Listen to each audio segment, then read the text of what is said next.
人类的大脑像宇宙一样，有着太多的相似之处，似乎藏有巨大秘密。宇宙的很多特征都可以在人的身上找到，比如在人类的耳蜗和螺旋星系中都可以看到类似的螺旋形状。中子星的外壳和人体细胞膜的形状基本相同，闪电的分支和人体静脉网络的几何形状相似，等等案例。因此，有人提出，整个宇宙其实就是个巨大的生命体，或者宇宙存在意识之类的说法。当然，这些说法只是猜测，但有科学家表示，人脑和宇宙的相似并不是什么巧合。意大利博洛尼亚大学的天体物理学家瓦扎与维罗纳大学的神经外科医生费莱蒂，二人通过定量分析，比较了科学中两个最复杂的系统：人类大脑神经元网络与宇宙中的星系宇宙网络。结果发现，这两者明明是完全不同的物理分布，但却形成了非常相似、不可思议的复杂组织结构。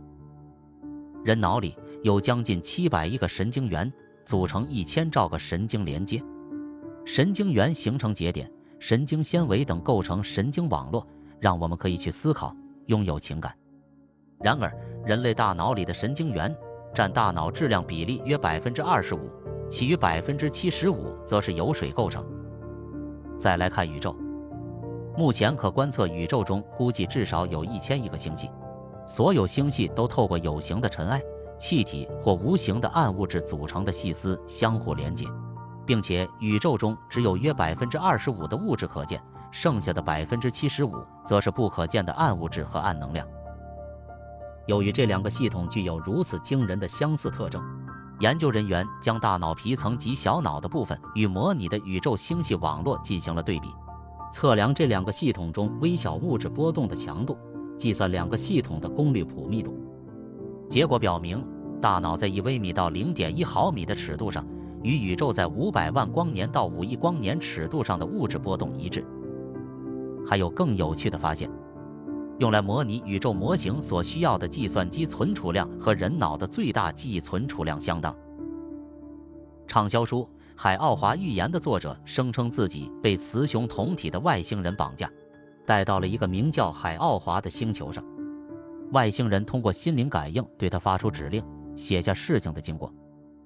书中说，超智灵是宇宙的核心，以第一种力量原子爆炸创造了宇宙，以第二种力量创造了原始的动植物，以第三种力量创造出了人的原型。而超智灵所创造出这一切物质世界的目的只有一个，那就是满足他的精神需要。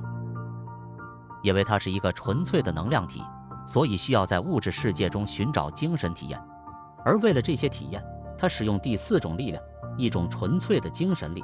将极其微小的灵魂植入人的体内，在人的肉体死亡后，灵体便会带着物质意识回归超智灵。看到这里，我们一起开一开脑洞，有没有可能宇宙就是某个巨大生物体的大脑，甚至宇宙本身就是一个生物体，而人类只是高等生命的一个神经元，最终会把搜集到的信息集中传输到宇宙大脑中。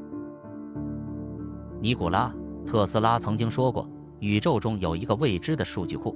人类的思维意识以及知识都在那个数据库中，人只是个接收器。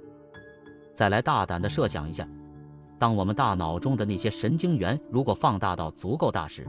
也能发现其中蕴含着一个个宇宙网，有星系，有恒星，有行星，也有生命。而那些生命或许也会称大脑本体为超智灵呢？